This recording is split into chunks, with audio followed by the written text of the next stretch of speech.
بسم اللہ الرحمن الرحیم الحمد للہ رب العالمین والصلاة والسلام علی النبی الکریم وعلی آلہ واصحابہ اجمعین ومن تبعہم بإحسان الی یوم الدین اما بعد۔ قابل قدر سامعین و ناظرین، السلام علیکم ورحمۃ اللہ وبرکاتہ۔ آج کا عنوان ہے اخلاق نبوی صلی اللہ علیہ وسلم اور ہمارے اخلاق۔ اخلاق سے قومیں بنتی ہیں اور بگڑتی ہیں۔ بد اخلاق آدمی جھوٹ اور بددیانتی میں ملوث ہوتا ہے۔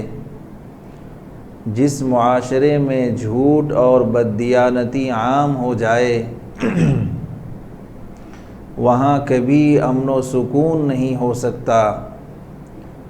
ایسے معاشرے کا مٹ جانا یقینی ہوتا ہے، خواہ وہ مسلم ہوں یا غیر مسلم ہوں۔ اخلاق کسی بھی قوم کی زندگی کے لیے ریڑھ کی ہڈی کی حیثیت رکھتا ہے، خواہ وہ کسی بھی مذہب سے تعلق رکھتی ہو۔ اخلاق دنیا کے تمام مذاہب کا مشترکہ باب ہے جس پر کسی کا اختلاف نہیں ہے۔ انسان کو جانوروں سے الگ کرنے والی اصل چیز اخلاق ہے۔ اچھے اور عمدہ اوصاف وہ کردار ہیں جس کی قوت اور درستی پر قوموں کے وجود، استحکام اور بقا کا انحصار ہوتا ہے۔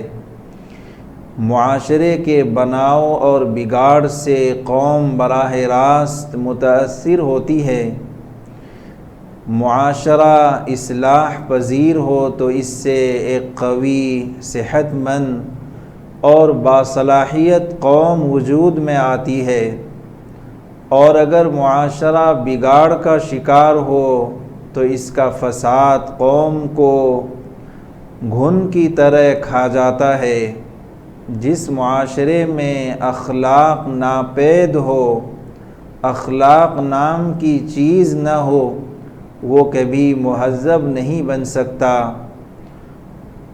اس معاشرے میں کبھی اجتماعی رواداری، مساوات، اخوت و باہمی بھائی چارہ پروان نہیں چڑھ سکتا۔ جس معاشرے میں جھوٹ اور بددیانتی عام ہو جائے وہاں کبھی امن و سکون نہیں ہو سکتا۔ جس ماحول یا معاشرے میں اخلاقیات کوئی قیمت نہ رکھتی ہو اور جہاں شرم و حیا کے بجائے اخلاقی باختگی اور حیا سوزی کو منتہائے مقصود سمجھا جاتا ہو، اس قوم اور معاشرے کا صفحہ ہستی سے مٹ جانا یقینی ہوتا ہے، خواہ وہ مسلم ہوں یا غیر مسلم۔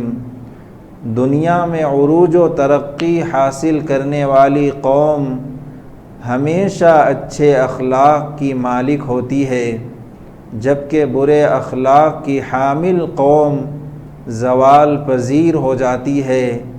یہ منظر آپ اس وقت دنیا میں اپنے مشرق و مغرب میں نظر دوڑا کر دیکھ سکتے ہیں کہ عروج و ترقی کہاں ہے اور ذلت و رسوائی کہاں ہے۔ اخلاقیات ہی انسان کو جانوروں سے الگ کرتے ہیں۔ اگر اخلاق نہیں تو انسان اور جانور میں کوئی فرق نہیں۔ اخلاق کے بغیر انسانوں کی جماعت انسان نہیں بلکہ حیوانوں کا ریوڑ کہلائے گی۔ اجتماعی زندگی کا اصل حسن احسان، ایثار، حسن معاملات، اخوت، رواداری اور قربانی سے جنم لیتا ہے۔ جب تک اخلاقی حس لوگوں میں باقی رہتی ہے، وہ اپنے فرائض کو ذمہ داری اور خوش دلی سے ادا کرتے ہیں۔ ورنہ جب یہ حس مردہ اور وحشی ہو جاتی ہے تو پورے معاشرے کو مردہ اور وحشی کر دیتی ہے، تو وہ لوگوں کے حقوق کو خونی درندے کی طرح کھانے لگتے ہیں، تو ایسے معاشرے میں ظلم و فساد عام ہو جاتا ہے۔ اسلام میں ایمان اور اخلاق دو الگ الگ چیزیں نہیں ہیں، ایک مسلمان کی پہچان ہی اخلاق سے ہے۔ اگر اخلاق نہیں تو مسلمان ہی نہیں۔ یہ نہیں ہو سکتا کہ ایک مسلمان ایمان کا تو دعویٰ کرے مگر اخلاقیات سے خالی ہو۔ وہ دین جس کی حقیقی پہچان اخلاقیات کا عظیم باب تھا اور جس کی تکمیل کے لیے رسول اللہ صلی اللہ علیہ وسلم بھیجے گئے تھے، وہ دین جس نے معاملات کو اصل دین قرار دیا تھا، آج اسی دین کے ماننے والے اخلاقیات اور معاملات میں اس پستی تک گر چکے ہیں کہ عدالتوں میں مقدمات کی بھرمار ہے، جیل خانہ جات میں جگہ تنگ پڑ رہی ہے، گلی گلی محلہ محلہ جگہ جگہ لڑائی جھگڑا، گالی گلوچ، ظلم و زیادتی، فساد، کینہ، حسد، حق تلفی اور مفاد پرستی عام ہے۔ منشیات کے بازار، ہوس کے اڈے، شراب خانے، جوا، چوری، ڈاکہ زنی، قتل و غارت گری، زناکاری، رشوت خوری، سود و حرام خوری، دھوکہ دہی، بددیانتی، جھوٹ، خوشامد، دوغلے پن، حرص، طمع، لالچ، ملاوٹ، ناپ تول میں کمی، آخر وہ کون سا اخلاقی مرض اور بیماری ہے جو ہم میں موجود نہیں؟ خود غرضی اور بدعنوانی و کرپشن کا ایسا کون سا طریقہ ہے جو ہم نے ایجاد نہیں کیا؟ دھوکہ دہی اور مفاد پرستی کی ایسی کون سی قسم ہے جو ہمارے یہاں زوروں پر نہیں؟ تشدد، تعصب، عصبیت اور انسان دشمنی کے ایسے کون سے مظاہر ہیں جو ہمارے اسلامی معاشرے میں دیکھنے کو نہیں ملتے، مگر پھر بھی ہم مسلمان کہلوانے میں ذرا بھی شرم و حیا محسوس نہیں کرتے۔ اخلاق دراصل زندگی کے طریقے، سلیقے اور قرینے کا نام ہے، اور اسی کی تعلیم و تربیت در حقیقت دین حقیقی کا مقصود ہے، یعنی انسان کو اس کے مقصد حیات سے آگاہ کر کے اس کے تقاضوں سے واقف کرانا اور ان کی تکمیل کے قابل بنانا۔ چنانچہ ہمارے نزدیک حقیقی اخلاق وہی ہیں جن کی تعلیم و ہدایت ہمیں دین کے واسطے سے حاصل ہوئی ہے۔ ہمیں زندگی کا وہی سلیقہ اور قرینہ مطلوب ہے جو خدا نے اپنے رسول صلی اللہ علیہ وسلم کے ذریعے سے ہمیں سکھایا ہے۔ نبی اکرم صلی اللہ علیہ وسلم نے اپنی بعثت کا مقصد بیان کرتے ہوئے ارشاد فرمایا ہے، بعثت لأتمم مکارم الاخلاق، یعنی میں مکارم اخلاق کی تکمیل کے لیے بھیجا گیا ہوں۔ دوسری روایت میں حسن الاخلاق کے الفاظ آئے ہیں۔ حضرت انس رضی اللہ تعالی عنہ کا بیان ہے، کان رسول اللہ صلی اللہ علیہ وسلم احسن الناس خلقا، رسول اللہ صلی اللہ علیہ وسلم تمام انسانوں میں سب سے اعلیٰ اخلاق رکھتے تھے۔ رسول اللہ صلی اللہ علیہ وسلم کے اخلاق حسنہ کے بارے میں قرآن مجید کی شہادت یہ ہے، اِنَّكَ لَعَلَىٰ خُلُقٍ عَظِيمٍ، بے شک آپ صلی اللہ علیہ وسلم اخلاق کے بلند ترین مرتبے پر فائز ہیں۔ اخلاق نبوی صلی اللہ علیہ وسلم کی چند جھلکیاں اور ان کی چند مثالیں، اللہ کی طرف سے جو نبی و رسول آتے ہیں وہ انسانیت کے لیے نمونہ اور آئیڈیل ہوتے ہیں۔ ان کا ہر عمل لوگوں کے لیے دلیل کی حیثیت رکھتا ہے، اسی لیے وہ زندگی کے تمام شعبوں میں اعلیٰ ترین معیار پر قائم رہتے ہیں۔ ان کی عبادتیں خشوع و خضوع کا نمونہ ہوتی ہیں، ان کے معاملات پوری طرح راست گوئی اور پاکیزگی پر مبنی ہوتے ہیں، ان کی معاشرت حسن سلوک اور سماج کے مختلف طبقے کے ساتھ اچھے برتاؤ اور حقوق کی ادائیگی کی بہترین مثال ہوتی ہے، وہ اخلاق کی اعلیٰ ترین سطح پر ہوتے ہیں۔ یہ بات اس لیے بھی ضروری ہے کہ نبی کا بنیادی فریضہ دعوت و تبلیغ ہے، اور دعوت کے مؤثر ہونے کے لیے ضروری ہے کہ مدعو پر جسے دعوت دی جا رہی ہے اس کے اخلاق و سلوک کے بہترین نقوش ہوں، کیونکہ محبت اور خوش اخلاقی سخت سے سخت دل کو بھی پگھلانے کی طاقت رکھتی ہے۔ قرآن مجید میں مختلف انبیاء کرام اور ان کی اقوام کے واقعات ذکر کیے گئے ہیں۔ ان واقعات میں قوموں کی اپنے انبیاء کے ساتھ بدسلوکی اور بد زبانی، اور اس کے مقابلے میں انبیاء کی طرف سے انتہائی درجہ تحمل و بردباری اور خوش گفتاری کا ذکر ملتا ہے۔ جناب محمد الرسول اللہ صلی اللہ علیہ وسلم کی زندگی کا مطالعہ کیا جائے تو صاف معلوم ہوتا ہے کہ آپ صلی اللہ علیہ وسلم بلند اخلاق کی اعلیٰ ترین سطح پر تھے۔ اسی لیے قرآن مجید میں آپ صلی اللہ علیہ وسلم کے بارے میں کہا گیا، اِنَّكَ لَعَلَىٰ خُلُقٍ عَظِيمٍ۔ اخلاقی کمزوریوں کی بنیاد یہ ہوتی ہے کہ انسان کے قول و فعل میں تضاد ہوتا ہے۔ وہ گفتگو تو بہت اونچی کرتا ہے لیکن عمل میں بہت نیچی سطح پر ہوتا ہے۔ آپ صلی اللہ علیہ وسلم کی زندگی میں قول و فعل کا تضاد بالکل نہیں تھا۔ آپ صلی اللہ علیہ وسلم لوگوں کو جس بات کی دعوت دیتے اسی پر آپ کا عمل ہوتا۔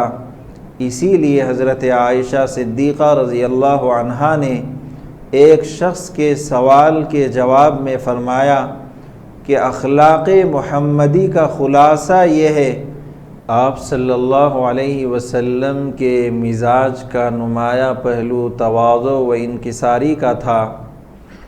آپ مقام نبوت پر فائز ہیں اور پورا جزیرۃ العرب آپ کے قدموں میں ہے، لیکن تواضع اور سادگی کا حال یہ تھا کہ گھر پر خود جھاڑو دے لیتے، بازاروں سے سودا لاتے، جوتی پھٹ جاتی تو سی لیتے، بکری کا دودھ نکال لیتے، کھانے کے لیے بیٹھتے تو نہایت تواضع کی کیفیت کے ساتھ، اور فرماتے کہ میں اس طرح کھاتا ہوں جیسے غلام کو کھانا چاہیے۔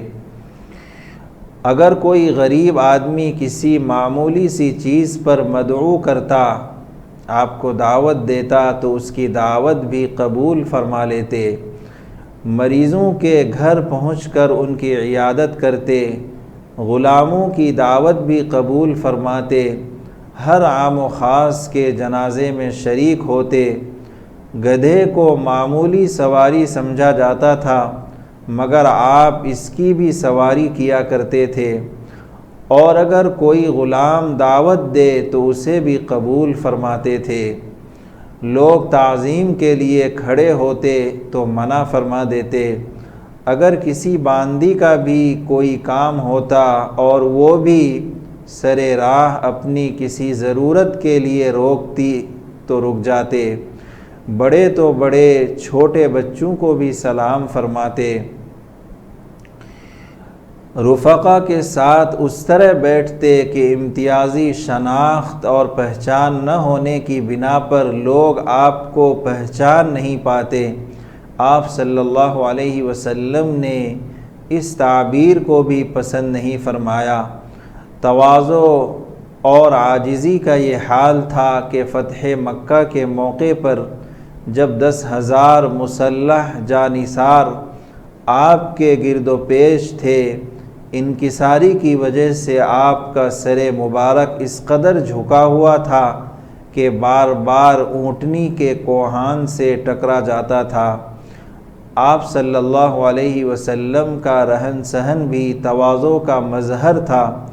ایک بار حضرت عمر رضی اللہ عنہ بارگاہ اقدس میں حاضر ہوئے تو دیکھا کہ آپ کھلی چٹائی پر آرام فرما رہے ہیں جس پر کوئی بستر بھی نہیں ہے، اور سر مبارک کے نیچے چمڑے کا تکیہ ہے جس میں چھالیں بھری ہوئی ہیں، بدن مبارک پر چٹائی کے نشانات ہیں۔ حضرت عمر رضی اللہ عنہ یہ منظر دیکھ کر رونے لگے۔ آپ نے سبب دریافت کیا، کہنے لگے، اللہ کے رسول قیصر و کسریٰ تو عیش و عشرت میں زندگی گزار رہے ہیں، اور آپ اللہ کے رسول ہونے کے باوجود اس حالت میں ہیں۔ ارشاد ہوا، کیا تمہیں یہ بات پسند نہیں کہ ان کے لیے دنیا ہو اور ہمارے لیے آخرت ہو؟ حج کا سفر فرمایا تو ایک پرانے کجاوے پر اور اس پر بھی ایک ایسے کپڑے کا ٹکڑا پڑا ہوا تھا جس کی قیمت 4 درہم سے بھی کم ہی ہوگی۔ آپ صلی اللہ علیہ وسلم چاہتے تو بہتر سے بہتر کپڑا آپ کو میسر آ سکتا تھا، لیکن آپ ہمیشہ تواضع کا راستہ اختیار کرتے تھے، یہاں تک کہ جب آپ کی وفات ہوئی تو جسم اقدس پر ایک چادر اور گاڑھی کھردری تہبند تھی۔ تواضع ہی کا ایک پہلو یہ تھا کہ تعظیم میں مبالغے کو پسند نہیں کرتے تھے۔ بعض صحابہ دوسرے علاقوں میں گئے تو دیکھا کہ لوگ اپنے سردار کو سجدہ کرتے ہیں، انہوں نے آپ صلی اللہ علیہ وسلم سے سجدے کی اجازت چاہی اور عرض کیا، آپ تو ان سے زیادہ مسجود بننے کے مستحق ہیں۔ آپ صلی اللہ علیہ وسلم نے فرمایا، اگر کسی کو سجدے کی اجازت ہوتی تو بیوی کو اجازت ہوتی کہ وہ شوہر کو سجدہ کرے، لیکن خدا کے علاوہ کسی کے لیے سجدہ جائز نہیں ہے۔ ایک صاحب دوران گفتگو بول پڑے، جو خدا چاہے اور آپ چاہیں۔ آپ صلی اللہ علیہ وسلم نے فرمایا، نہیں، صرف خدا چاہے۔ ایک انصاری کی شادی میں کچھ لڑکیاں دف کے ساتھ نغمے گا رہی تھیں، انہوں نے اس میں ایک مصرع پڑھا، وَفِينَا نَبِيٌّ يَعْلَمُ مَا فِي غَدٍ، ہمارے بیچ ایسے پیغمبر ہیں جو کل واقع ہونے والی باتوں کو جانتے ہیں۔ آپ صلی اللہ علیہ وسلم نے اس مصرعے کو پڑھنے سے منع فرما دیا۔ جس روز آپ کے صاحبزادے حضرت ابراہیم کی وفات ہوئی، اتفاق سے اسی دن سورج گہن لگ گیا۔ جاہلیت کے قدیم تصور کے مطابق لوگ کہنے لگے، صاحبزادہ نبوی کے انتقال کی وجہ سے گہن لگا ہے۔ آپ صلی اللہ علیہ وسلم نے فوراً اس کی تردید میں باضابطہ خطبہ ارشاد فرمایا۔ اپنے لیے تعظیم کے جائز الفاظ بھی پسند نہیں فرماتے۔ ایک مرتبہ بعض حاضرین نے عرض کیا، آپ صلی اللہ علیہ وسلم ہمارے آقا ہیں؟ فرمایا، نہیں، آقا تو خدا کی ذات ہے۔ ایک صاحب خدمت میں حاضر ہوئے اور عرض کیا، اے مخلوق میں سب سے بہتر شخص، خیر البشر۔ آپ صلی اللہ علیہ وسلم نے ارشاد فرمایا، یہ تو حضرت ابراہیم علیہ السلام کی ذات ہے۔ ایک موقع پر فرمایا، کسی کے لیے یہ کہنا مناسب نہیں ہے کہ میں حضرت یونس علیہ السلام سے افضل ہوں۔ آپ صلی اللہ علیہ وسلم نے اس سلسلے میں ایک اصولی بات ارشاد فرمائی کہ جیسے عیسائیوں نے حضرت عیسیٰ علیہ السلام کے معاملے میں مبالغہ کیا تھا، تم لوگ میرے بارے میں اس طرح مبالغہ نہیں کرنا۔ آپ صلی اللہ علیہ وسلم نے تواضع پر عمل بھی کیا اور امت کو بھی اس کی تلقین فرمائی، کیونکہ تواضع حسن اخلاق کی بنیاد ہے اور تکبر بد اخلاقی کا سب سے بڑا سبب ہے۔ آپ صلی اللہ علیہ وسلم نے فرمایا، اس شخص کے لیے خوشخبری ہے جو تواضع اختیار کرے۔ ایک موقع پر آپ صلی اللہ علیہ وسلم نے ارشاد فرمایا، جو شخص اللہ کے لیے تواضع اختیار کرتا ہے اللہ تعالیٰ اس کو بلندی عطا فرماتے ہیں۔